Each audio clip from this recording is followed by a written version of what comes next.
فأنا ناصح لإخواني بالصدع بالحق تبيض وجوههم. السكوت في مسألة الحزبية يضرها، فاصدع بما تؤمر وأعرض عن المشركين.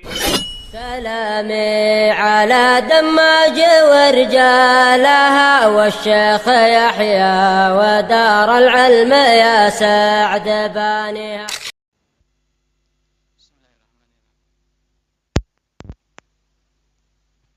الحمد لله رب العالمين والصلاة والسلام على المبعوث رحمة للعالمين وعلى آله وأصحابه ومن تبعهم بإحسان إلى يوم الدين. أما بعد. إخواني الكرام rahimani wa rahimakumullah. Pertemuan yang lalu kita mengambil satu hadis dari Jabir bin Abdullah radhiyallahu anhu, yang hadis ini infarada bihi Muslim. Sebelum kita masuk pada hadis berikutnya, man hafizahu falyaqra.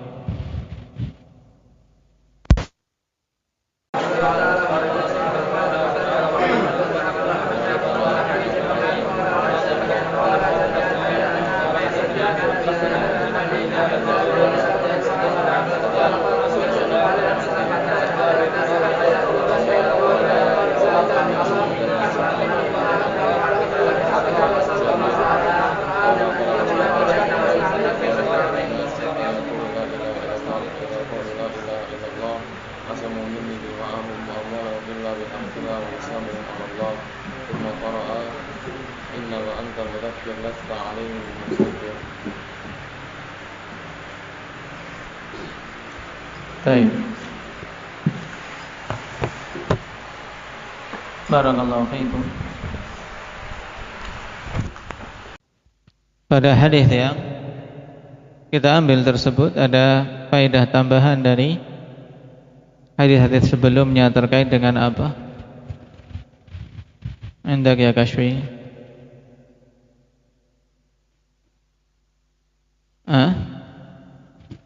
Qira'atun Nabi sallallahu alaihi wasallam ba'dahu bil ayatain.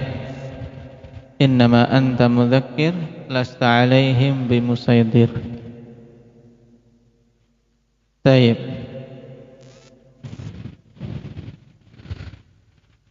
Dan ayat ini sebelum ayatul qital.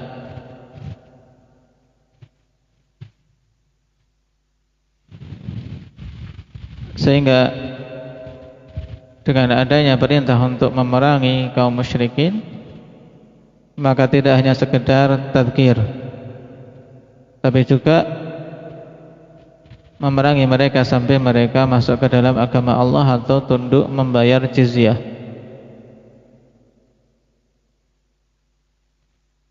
Sekarang kita masuk pada hadis berikutnya. Qala al-Imam Muslim rahimahullah, haddatsana Abu Ghassan al-Misma'i. Ini pertama kali kita temui dalam Sahih Muslim. Beliau adalah Malik ibn Abdul Wahid al-Misri, seorang thiqah.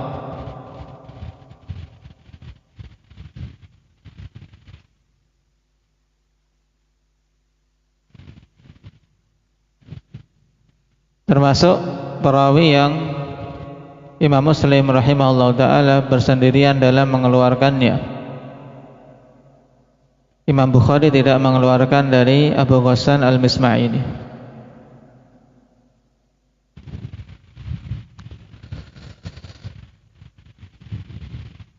Qala haddatsana Abdul Malik ibn Sabbah an Syu'bah an Waqid ibn Muhammad ibn Zaid ibn Abdullah ibn Umar an abihi an Abdullah ibn Umar radhiyallahu anhuma qala Rasulullah sallallahu alaihi wasallam umirtu an uqatila an-nas hatta yashhadu an la ilaha illallah wa anna Muhammadar Rasulullah wa yuqimus shalah wa yu'tuz zakah fa idza fa'alu asamu minni dima'ahum wa amwalahum illa bihaqqiha wa hisabuhum 'ala Allah. Hadis muttafaqun alaih dari Abdullah bin Umar radhiyallahu anhuma. Adapun perawi pada sanad Muslim akhwani fillah Abdul Malik bin Sabbah, dia seorang Misri juga, seorang Al-Basri afan. Tadi Al-Basri, Abu Ghassan Al-Basri bukan Al-Misri. Tapi demikian pula Abdul Malik bin Sabbah ini Al-Basri, seorang saduq.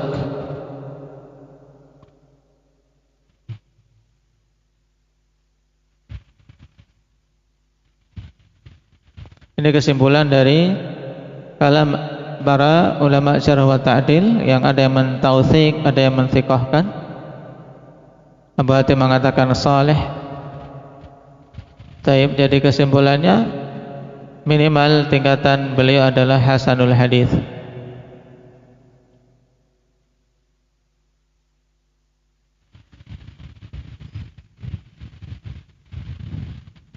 Adapun Syu'bah jelas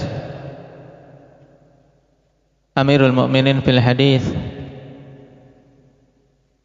sedangkan Waqid ibnu Muhammad ibnu Zaid ibnu Abdullah ibnu Umar, anak keturunan dari Aba Silsilah, keluarga Umar bin Al-Khattab radhiyallahu anhu.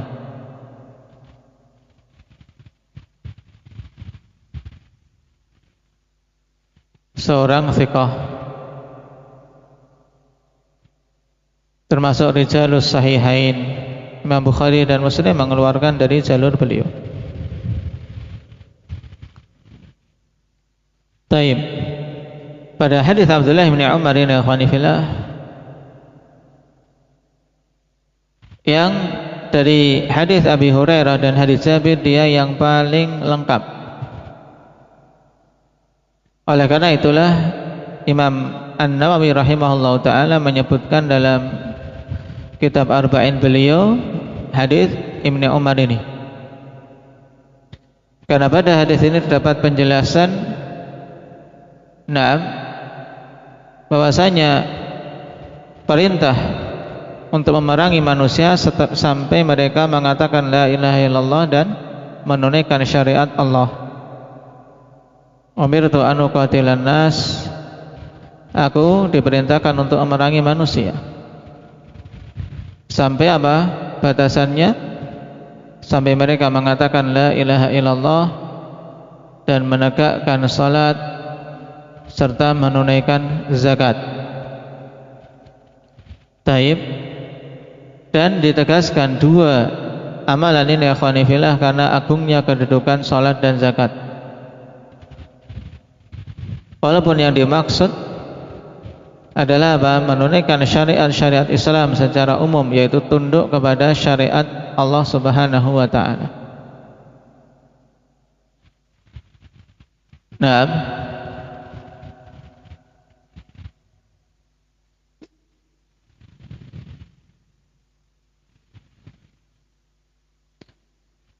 dan ini juga sebagai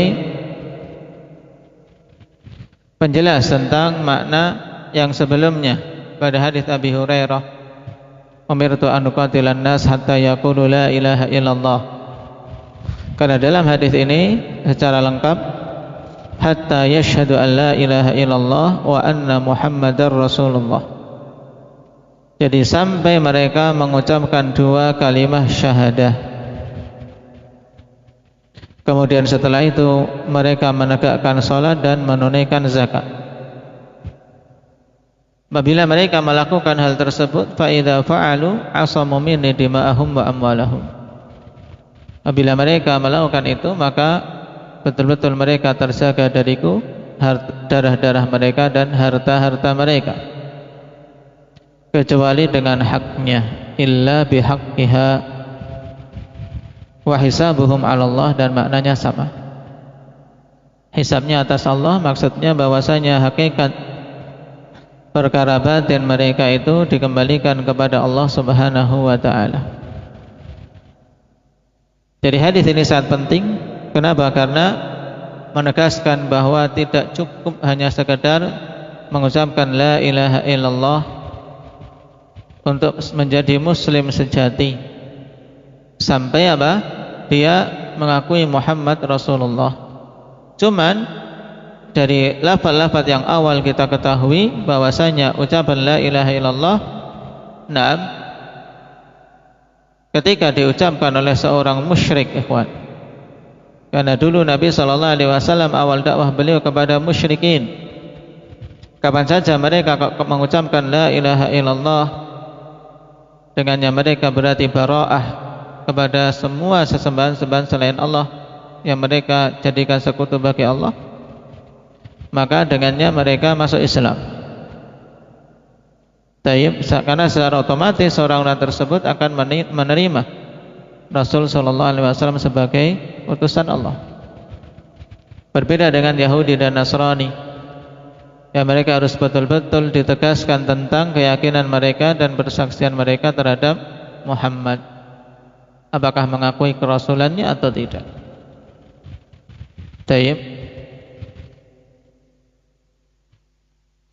Dan pada hadis ini sebagian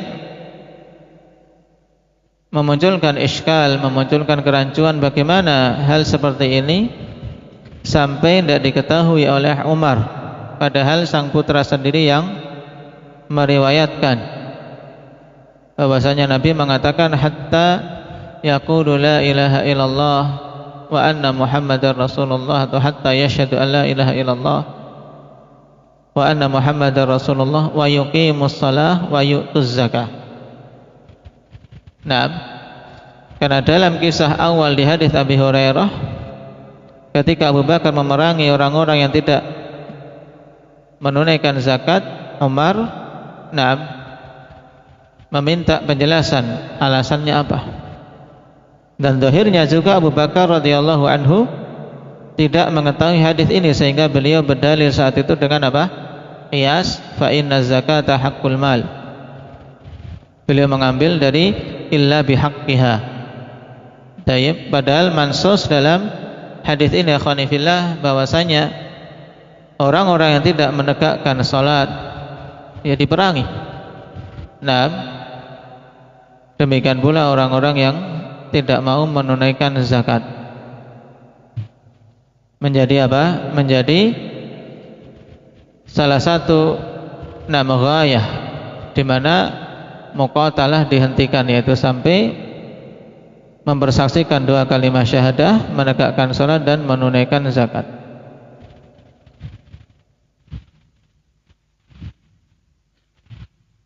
Maka dijawab akhwani fillah oleh para a'immah bahwasanya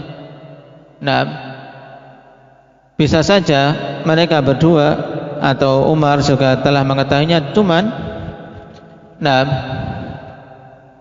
ketika itu juga para sahabat yang lain karena besarnya peristiwa yang menimpa, terkadang seseorang ikhwani fillah mengetahui ilmu tapi ketika datang suatu peristiwa besar terlupakan. Karena kenapa Abdullah bin Umar tidak segera menyampaikan ketika ayahnya muncul iskal sehingga bertanya kepada Abu Bakar. Sehingga kemungkinan juga Abdullah bin Umar saat itu tidak hadir, atau kemungkinan beliau memang sudah hafal tapi ketika itu tidak, karena suasana yang tegang, kemudian masih tersisa kesedihan dengan meninggalnya Rasulullah SAW, ilmu-ilmu banyak yang terlupakan.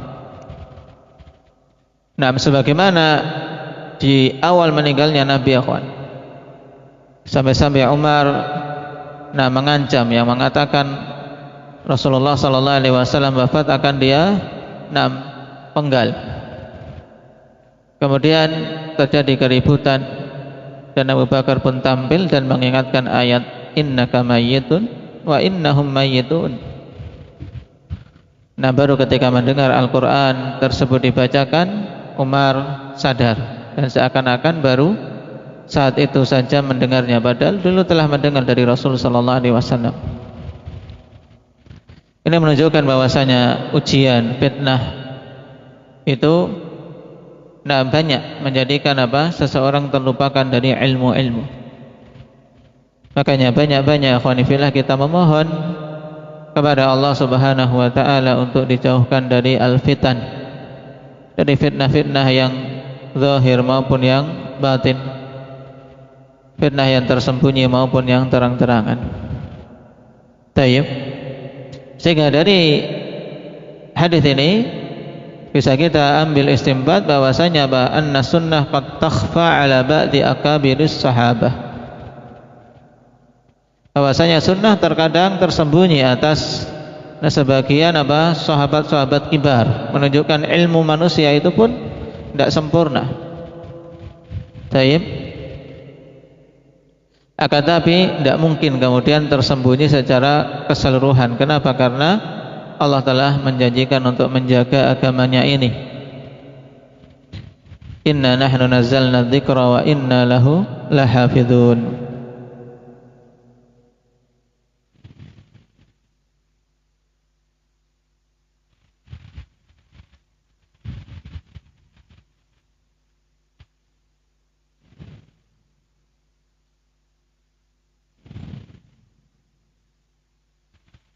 Taib.